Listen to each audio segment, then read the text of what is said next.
এক ক্লাসে রসায়ন সম্পূর্ণ কমপ্লিট। এমন ক্লাস নিয়ে আসতেছি, পুরো বাংলাদেশকে চ্যালেঞ্জ দিতে পারি আমি এটা, যে ভাইয়া তোমাদের জন্য এমন ক্লাস কিন্তু নিয়ে আসতেছি। রসায়নে যারা দুর্বল ছিল, যারা এতদিন চিন্তা করছিল যে ভাইয়া রসায়নটা আসলে কঠিন লাগে, যেমন জৈব যৌগ যে চ্যাপ্টারটা আছে জীবাশ্ম ওইটা, তারপর হচ্ছে রসায়নের সপ্তম অধ্যায়, ষষ্ঠ অধ্যায়, জাস্ট ওয়েট করো, পরীক্ষা দিয়ে বাসায় আসো, দেখবা রিফাত একাডেমি ইউটিউব চ্যানেলে ক্লাসটা কিন্তু পেয়ে যাবা। সায়েন্সের যত শিক্ষার্থী আছো তোমরা তো এখন পদার্থবিজ্ঞান পরীক্ষাটা দিতে যাবা, রাইট? এর পরে কিন্তু তোমাদের রসায়ন পরীক্ষা। সো তার মধ্যবর্তী কিন্তু কৃষি শিক্ষা আছে।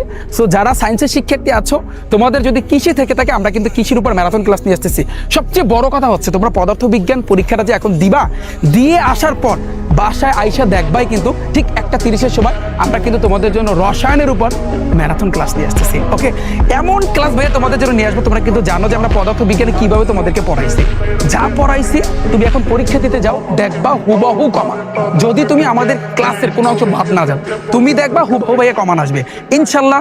এই পদার্থবিজ্ঞানের পরপরই, অর্থাৎ এই যে পরীক্ষার পরপরই তুমি কিন্তু রসায়নের উপর ম্যারাথন ক্লাস পাবা।